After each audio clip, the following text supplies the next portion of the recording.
all the financial titans and philanthropists of the 20th century, none are more complex or mysterious than George Soros. Like Carnegie, J.P. Morgan, and the Rockefellers, he amassed billions through ruthless business decisions, only to turn around and give away most of his fortune to advance his own personal philosophy.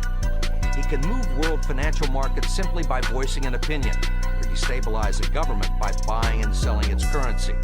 He also pledged more aid last year to help people in Russia than the U.S. government did. But now George Soros is worried.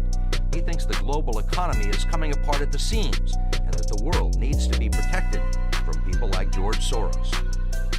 We may now think that everything is fine, but the fact is that the system is broke and it needs fixing. What you're doing is asking some form of regulation to protect the world against you. Well, I'm a player, and I think all players should be regulated. There have to be rules of the game.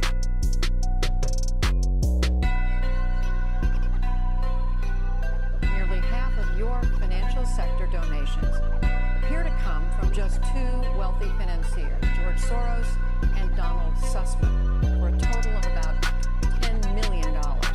You have said that there's no quid pro quo involved, but is that also true of the donations that wealthy Republicans give to Republican candidates, contributors including the Koch brothers? I can't speak for the Koch brothers. You're referring to a super PAC that we don't coordinate with, that was set up to support President Obama, that has now decided they want to support me. They are the ones who should respond to any questions. Let's talk about our campaign.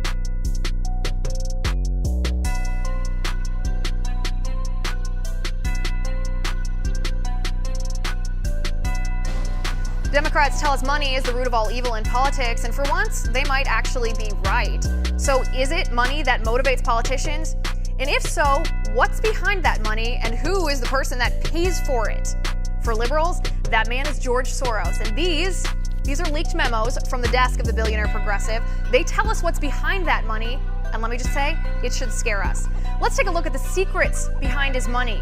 Soros, secret number one. George Soros wants the refugee crisis in Europe to be painted as the new normal. He says the crisis is the perfect tool to influence immigration policies on the global level. Remember, George Soros is a radical here. He's no moderate. He doesn't believe in nations. He doesn't believe in borders. And he's not some nutty college professor sitting in his parents' basement making YouTube videos about his wacky ideas. Soros has the cash to put his money where his mouth is. Soros' secret number two. He paid to influence the justices of the Supreme Court of the United States. It's basically legal bribery here. The truth is, it's not just Europe. Soros doesn't want American borders either, so he pressured the Supreme Court to uphold President Obama's pseudo-amnesty plan. They didn't uphold it. Soros' secret number three. Soros gave $650,000, that's almost $1 million, to the Black Lives Matter movement to fuel the unrest that followed the death of Freddie Gray. He did this to, and I quote here, he did this to accelerate the dismantling of structural inequality generated and maintained by local law enforcement. Sounds insane, does it not? And his staff lied about it too. They denied ever sending money to the protesters, even though they did. And that brings us to Soros' secret number 4 and 5. Soros funds anti-Semitic groups that call Israel racist, all the while paying for smear campaigns against conservative activists here at home. Remember when Bernie Sanders railed against greedy capitalists? Well, that's George Soros he's talking about. And when Soros snaps his finger, Hillary jumps to the tune of $7 million from Soros to her super PACs. And then what do we hear from the media about this? Radio silence, people. Nothing.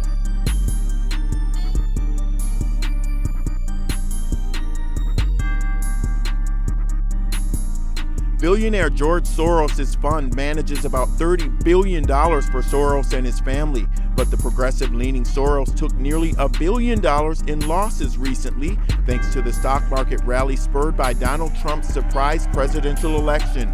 Soros returned to trading at his fund last year, lured back by the opportunities to profit from what he saw as coming economic troubles. The Wall Street Journal's Gregory Zuckerman and Juliet Chung report that Soros was cautious about the market going into November and became more bearish immediately after Trump's election.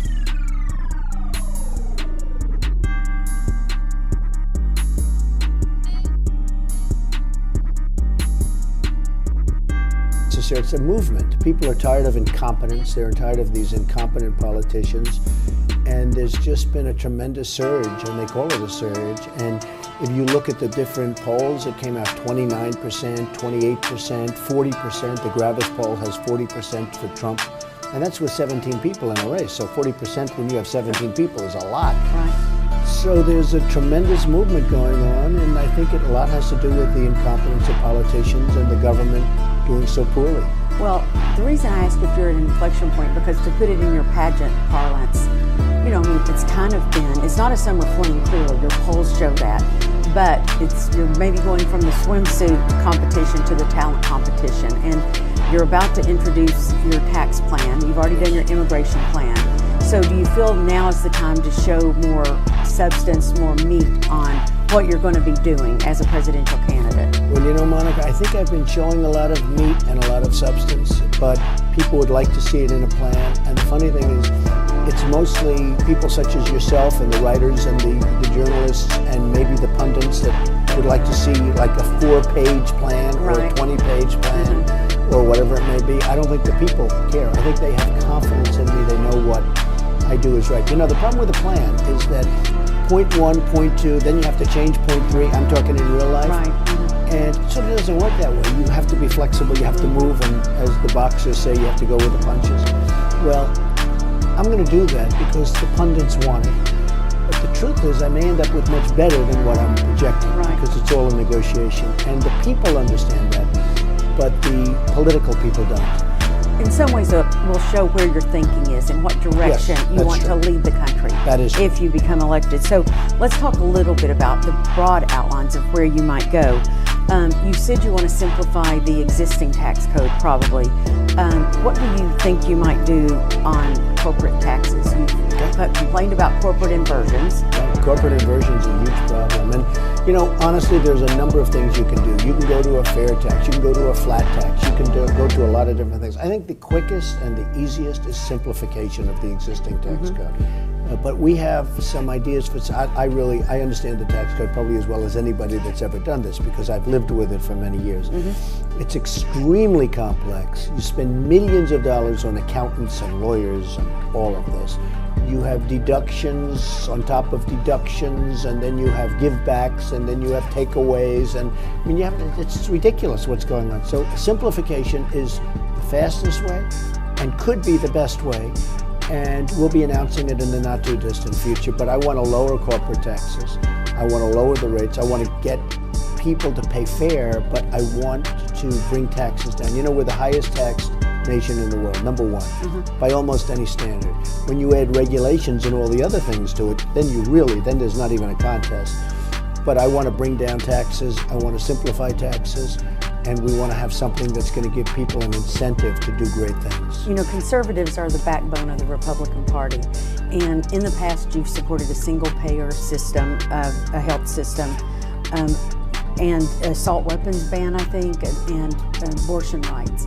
So how do you get conservatives to trust you now? Well, I've never been a big fan of the whole abortion thing, but you have to understand, in fact, in interviews I said, I hate the concept, but I wasn't a politician. I never really focused on it. Nobody even asked me the question. I mean, how do you feel about abortion, or how do you feel about single payer versus something else? Single payer could have worked years ago, but we have a much more, and this was many years ago that I said maybe that would work. And again, that was a maybe. I wasn't a politician, but it could have worked. It can't work now, and it can't work well now.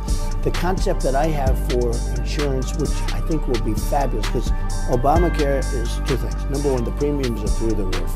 The deductibles are ridiculous. You'll never get to use it unless you get hit by a tractor. The premiums are going up. No, the premiums are through the roof. They're up 40, 50%. Obamacare is a disaster. Not only that, it's costing the country a fortune.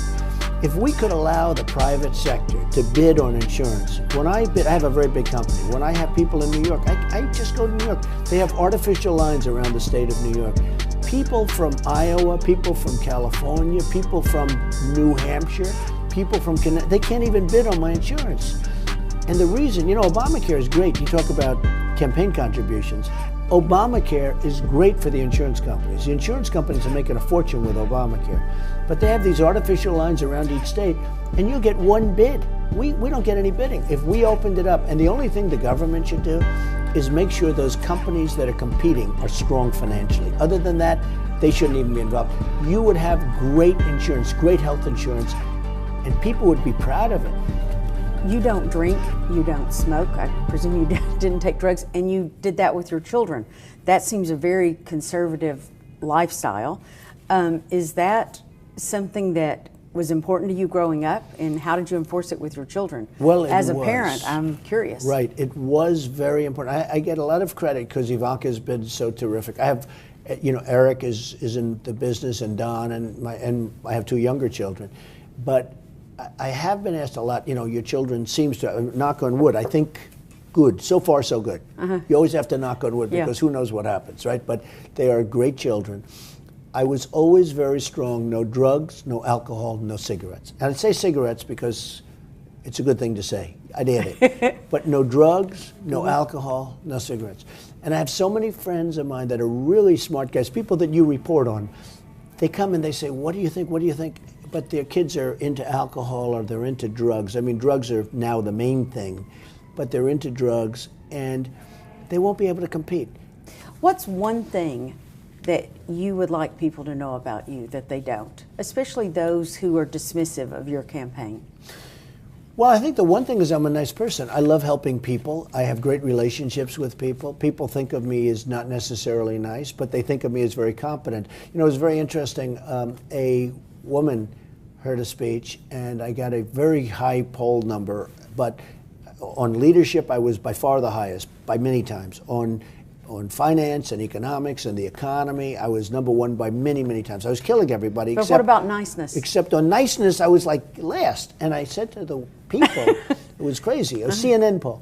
And I said to the people, I said, sort of interesting. #1, I think I am a nice person. I help people. And a woman came up to me, she said, but are you nice enough to be president? I said, I hope I am. I think I'm a nice person. I have great relationships. But I think this is going to be an election based on competence, and we need competence. Enough with the niceness. This country's in bad trouble. We need competence. And I've said it to a lot of people, Monica, this is going to be an election based on competence. It's enough with the nice. We're tired of being beaten up by China, by Japan, by Mexico, by every single country that does business with us. And I think it will be an election based on competence. So you have all the perks of being the president now. I mean, really, but you don't have the weight of the world on your shoulders. Are you sure you really want to be president and you can never turn it off? I want to make the country great again. Is this fun? It's okay. I had no idea I was going to do this well this fast. I thought it would be much longer, and we have to keep it going because we still have a long way to go. But I want to, this country has such potential. I love the country. I loved also, though, my other life. My other life, I was never really private per se, but I was pretty private by comparison to what's happening now. We're going to do a fantastic job. I'm enjoying it. We are going to make this country so amazing again. And the word again is very important because you have to add that in. It was good. I think we can make it better than ever before. We have to unleash it. People have lost their spirit with 93 million people wanting to work. They want to work. But when you came home last night from South Carolina and you got your steak, and did you think, I'm like exhausted? Do I really? No, I was exhilarated.